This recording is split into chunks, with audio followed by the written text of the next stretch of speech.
Амархан сайн байцгааны үзэгчдээ нүр тулсан ярилцлагын маань ээлж тугаар эхэлж байна. За энэ удаад манай студид нийслэлийн аялал жуулчлалын газрын дарга Баттулга хүрэлцэн ирсэн байна. Орой мэнд хүргэе. Орой мэнд хүргэе. Тэгэхээр хоёулаа ярилцлага бас сонирхолтой сэдвээр ихсэн зүг байх гэж бодож байна. Нийслэлийн засаг дарга Батүл дарга энэ Улаанбаатар хотод 2040 онд олимп зохион байгуулъя. Дэлхийн хөл бөмбөгийн аваргыг Азийн тэр тоглолтуудыг Улаанбаатар хотод зохион байгуулъя гэдгийг ерөнхийлөгч гэсэн бас энэ саналыг дэвшүүлдэг тийм ээ. Тэгэхээр магадгүй энэнийг зохион байгуулахад өнөөдрөөс эхэлж бид нар их зүйл хийх, маш их бүтээн байгуулалт, маш их ажил хийх ёстой болж таарч байна тийм ээ. Зүгээр ярих биш. Энд чинь өөрөө том цар хүрээний асуудал учраас зүгээр зарим хүнд бол хол сонсогч магадгүй. Зарим хүнд бол Монгол улсны эрчимтэй хөгжиж байгаа эдийн засаг одоо бас ингээ хурдцсан авцсан учраас бас холгүй тийм ээ. Бид хичээж чадах юм бол бас боломж харагдаж байгаа. Энэ дээр та нийслэлийн аялал жуулчлалын газрын даргын өөр ямар бодолтой байна? За баярлалаа. Нийслэлийн засаг дарга бүгд Улаанбаатар хотын захирагч Батүл дарга Улаанбаатар хотыг олимпиад хот болох алсын зорилго тавьсан. Энийг бол одоо бүгд мэдж байгаа. Тэгэхээр нийслэлийн аялал жуулчлалын газар бол үндсэндээ Улаанбаатар хотын маркетер гэж ингэж ойлгож болно. Тэгэхээр олимп зохион байгуулдаг хотууд бол үндсэндээ надад аялал жуулчлал өндрөө хөтсөн тийм ээ. Ийм газрууд байдаг шүү дээ. Тэгэхээр энэ бодлого зорилт энэ том алс хотын зорилтыг хэрэгжүүлэх ажлын өрөөнд нийслэлийн аялал жуулчлалын газар бол одооноос ажлуудаа төлөвлөд ингээ явж байна. Бид бол одоо хоёр үндсэн том зорилтыг тавьж байгаа. Эхний ээлжинд бол бид ямартай ч өөрсдийн одоо нөөц боломж нөхцөл байдалтай харуулад Улаанбаатар хотыг зүүн хойд Азийн бизнес аялал жуулчлалын нэг том төв болох ийм одоо зорилт тавьж байгаа. Яагаад ийм зорилт тавьж байна вэ гэхээр бизнес аялал жуулчлал бол өнөөдөр аялал жуулчлалын олон төрөл дундаас хамгийн одоо эрчимтэй хөгжиж байгаа ийм нэг хэлбэр нэгдүгээрт. Хоёрдугаарт бол хотын аялал жуулчлалын үндсэн хоёр хэлбэр байдаг. Үүний нэг нь бол бизнес аялал жуулчлал, нөгөөх нь соёлын аялал жуулчлал байдаг. Манайд одоо яагаад зарим хүмүүс гайхчихж магадгүй Улаанбаатар хот яхаараа одоо зүүн хойд Азийн бизнес аялал жуулчлалын төв болчтой юм гэж. Тэгэхээр яг ингэж одоо бид нар бодож үзэх нөхцөл шалтгаанууд их олон байна л да. Тухайлбал бизнес аялал жуулчлал хөтсөн том хотууд ямар шаардлагууд тавигддаг вэ гэхээр нэгдүгээр жуулчдын хувьд хамгийн аюулгүй ийм газар орон байх хэрэгтэй. Хоёрдугаарт үйлчилгээ сайтай байх хэрэгтэй. Гуравдугаарт одоо дид бүтцийн хувьд их тааламжтай аим нөхцөл байдалтай байх хэрэгтэй гэсэн ийм шаардлагууд тавьж байгаа. Улаанбаатар хот бол харьцангуй одоо зүүн хойд Азийн бүс нутгуудтай дид бүтцийн хувьд бол их сайн холбогдсон. Бүх асуудал нь одоо шууд нислэх Улаанбаатар хот байдаг. Дээр нь одоо төмөр замын одоо төмөр замаар холбогдсон. Дээр нь одоо улс төрийн одоо нийгмийн эдийн засгийн их том хүчин зүйл бий. Тэр юу гэхээр энэ бүс нутгийн 6 орн бол одоо хоорондоо бас зарим талаар улс төрийн хувьд, газар нутгийн хувьд маргаанууд бий тийм ээ. Хойд өмнөд Солонгос одоо сүүлийн үед бол одоо Сингапур арлын маргаантай холбоотой Япон, Хятадын харилцаа одоо бас асуудалтай болж байгаа гэх мэтчлэн. За энэ бол одоо бизнес ялангуяа аялал жуулчлал бол маш их том нөлөө үзүүлдэг. Улс төрийн хувьд доктортой байх. Тэгэхээр энэ яаж нөлөөлдөг вэ гэхээр тухайн улсын жишээлбэл одоо Японы бизнес эрхлэгчид Хятадд очоод ажил хэргийн уулзалт зохион байгуулах байдаг юм уу? Хятадынхан очоод Японд очоод ажил хэргийн уулзалт хийдэг.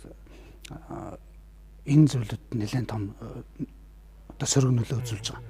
Бид нар сайн мэдэн шүү дээ. Саяхан өнгөрсөн оны 12 сард Дэлхийн банкны талуудын уулзалт Токиод тулахад Хятадын төлөөлөгчд очоогүй.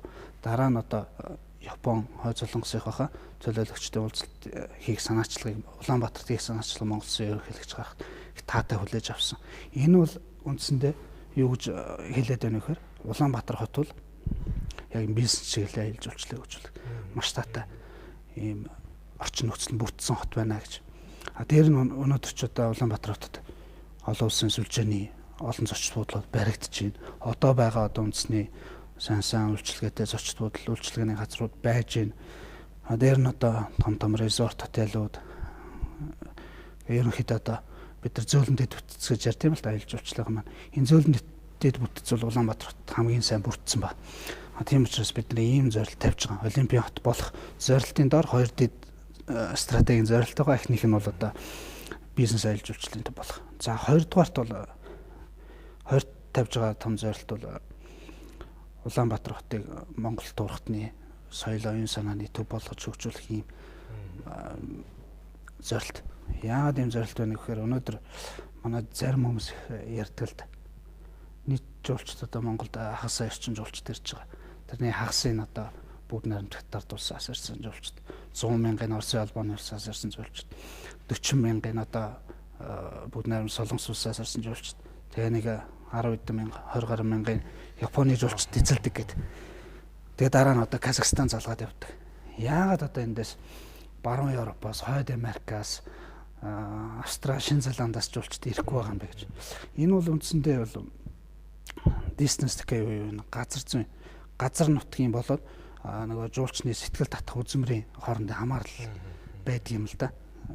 Тэгээ энэ хамаарлаар бол угаасаа л ямар одоо хэмжээний жуулчдыг хаанаас татах вэ гэдэг нь бол одоо яг байршлаасаа хамаарчдаг. Бидний одоо нөгөө манай үзмрүүдийн жуулчдын сонирхол татах хүрээ бол үндсэндээ биднийх дээрсэн зүүн хойд Аз, Төв Азийн бүс нутгал байгаа. Тийм учраас өнөөдөр Монголд ирж байгаа жуулчдыг одоо тоон тийм бүтцтэй байх жишээтэй. Дээр нь хоёр дахь том хүчин зүйл байдаг жуулчдыг татах. Тэр юу гэхээр соёл түүхийн харилцаа холбоо гэж. Өнөөдөр яагаад Англид ирж байгаа жуулчдын дийлэнхийг Америкаас, Канадаас, Австралиас, Шинэ Зеландаас ирж байгаа жуулчд бүрдүүлж байгаа гэж. Тэгэхээр тэд чинь бол Англиас одоо хамтын нөхөрлөлийн орнуудын байсан. Одоо соёл түүхийн хувьд холбоотой өөрсдөнд нь их ойрхон санагддаг юм улс орнууд. Тэгэхээр энэ хоёр хүчин зүйл байдаг юм л. За дээр нь соёл түүхийн холбоо. Энэ холбоогоо аваад үзэх юм бол манай хувьд аял жуулчдыг хамгийн сайн татчих чадах бүс нутаг бол үндсэндээ зүүн хойд Азийн бүс нутаг, дээр нь Монголыг тойрсон Монгол дүүргтнүүд, Өвөр Монгол, Бурайд Монгол, Хайлмаг Монгол. Тэгэхээр Улаанбаатар хотод ийм хоёр нөхцөл байдал газар зүйн болоод нийгмийн эдийн засгийн хүчин зүйлүүдээс шалтгаалаад ийм хоёр төрлийн жуулчдыг татах болцоо учраас бидний одоо аял жуулчлалын маркетинг стратеги бол энэ чиглэлд явж байгаа. За ер нь гадны жуулчид одоо жилдээ хагас сая гаруй жуулчид Монголд ирдэг гэж ярьдаг шүү дээ. Тэгээ хүмүүс бол ихэнх нь ойлгохдоо ерөөсөө гадны жуулчид ирэнгүүтэл Улаанбаатарт баг нэг хондог ч юм уу гүү ч юм уу бушуухан хөдөө явждаг, хар оргон байдаг юм уу, хөвсгөл байдаг юм уу, говруу байдаг юм ингээд явждаг. Улаанбаатарт үзэж харах юм баг байна, цөөхөн байна гэдэг юм ингээл ярьж хүмжилдэг л дээ тийм ээ. Тэгэхээр Улаанбаатар хотыг одоо үзэхийн тулд энд бас үзэх юмтай байх хэрэгтэй, үйлчлэгээтэй байх хэрэгтэй. Тэгэхээр хэр бас ингээд сонирхож ирж байгаа бүтэц тунд нь судалдаг юм болоо тийм ээ.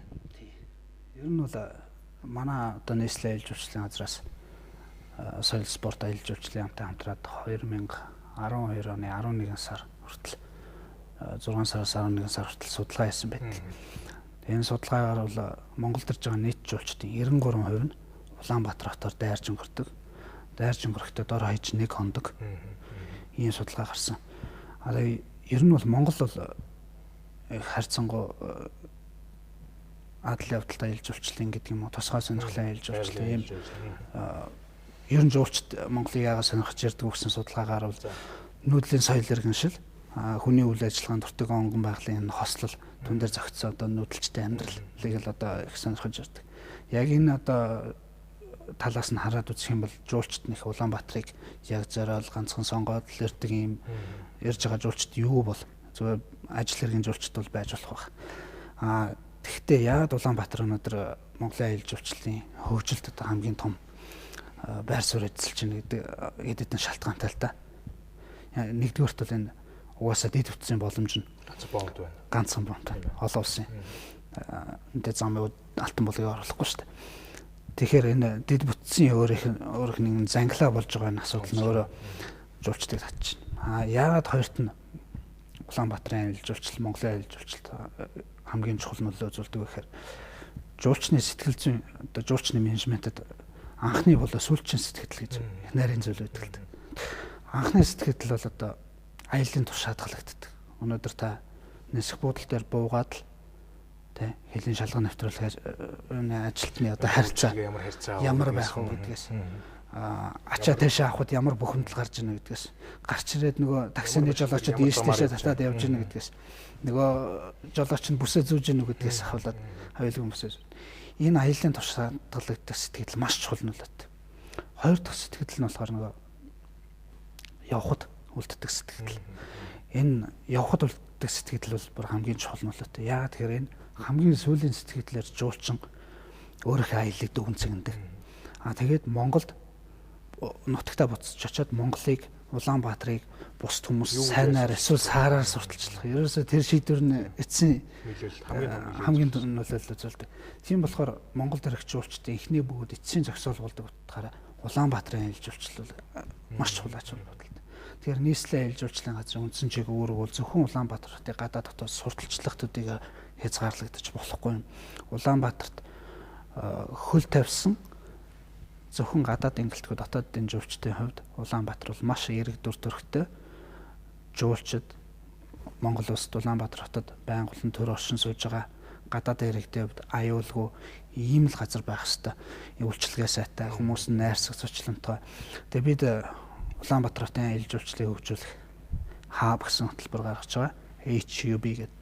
Тэгээ H нь дотор хаб гэсэн хөтөлбөр маань дотор одоо Hospitable Улаанбаатар буюу найрсаг зочломтой Улаанбаатар, Historic UB буюу одоо төвхт Улаанбаатар, тэгээд Harmonic UB гэсэн ийм гурван хэсэгтэй ийм хөтөлбөр явж байгаа. Бид нар зүгээр одоохондоо бас мэрэгжлийн маркетеруудын зөвлөгөөнүүдийг ч бас нэлээд сайн авч ин салбарынхантайгаа ч уулзж ин тэгээд Улаанбаатар хотын аялал жуулчлалын слоганы талаар бас нэлээд хөндөгдөж ярьж байгаа. Тэгээд бид нар Asia's Next Hub гэдэг ийм слоганыг урьдчилсан төсөл хэлбэрээр яриад ингээ явж байна.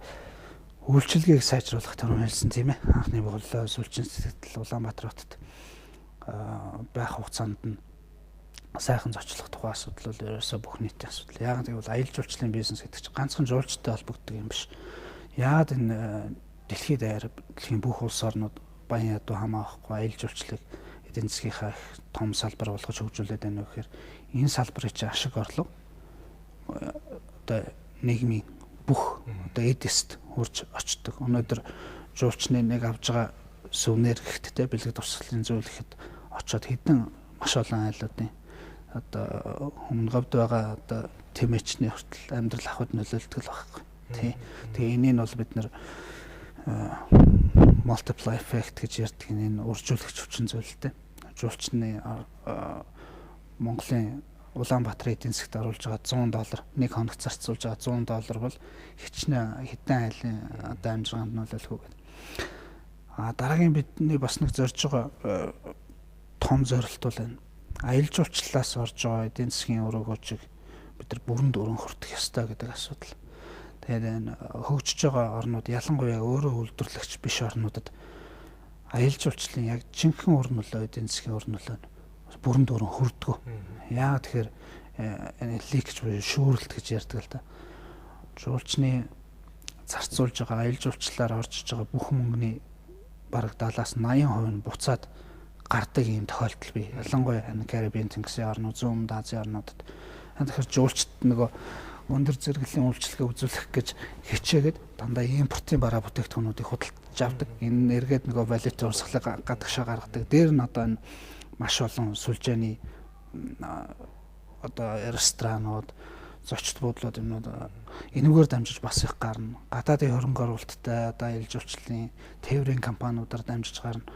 Тэгээд энэ шүүрлтийг бууруулах талаар бол бид нар маш олон санаачлаг гаргах хэрэгтэй. Ялангуяа аялал жуулчлалын салбарт буюу одоо зочлог үйлчилгээний салбарт хамаардаг их олон байгууллагууд, ресторанууд, зочд буудлууд, дэм буудлууд одоо юу гэдгийг тийм ээ, шоп моллууд эднэрт хэрэглэгддэг одоо байнгын хэрэглэгдэх, тогтмол хэрэглэгддэг одоо эргэлт ортой юм бараа бүтээгдэхүүнүүдийг бол одоо аль болох нийлүүлэгчд нь Монголд үйлдвэрлэгчд байх. Тэгээ энэ төрлийн зохицуултууд ямар байдаг вэ гэхээр гадаад орнууд бол жишээлбэл өөртөө үйлдвэрлэж чаддаг бараа бүтээгдэхүүнүүдийн одоо ижил төстэй импортын бараанд бол одоо татварын өндөр босоо тогтоодог жишээний жишээлбэл одоо жуулчдыг бэлэн бус тооцооны хэлбэрээр мөнгө одоо зарцуулдаг байх. Үгээрээ дамжуулаад нөгөө гадаадын хөрөнгө оруулалттай компаниудын татварын орлогыг одоо хянаж чаддаг байх ч гэдэг юм уу. Маш олон арга замууд бий л дээ. Тэгээ энэ санаачлагыг бол бид нар нийслэлийн аялал жуулчлалын газраас одоо удахгүй оруулаад олбогдтой шатны байгууллагын шийдвэрийг гаргаад ингээд явуулах ийм зүйл байна.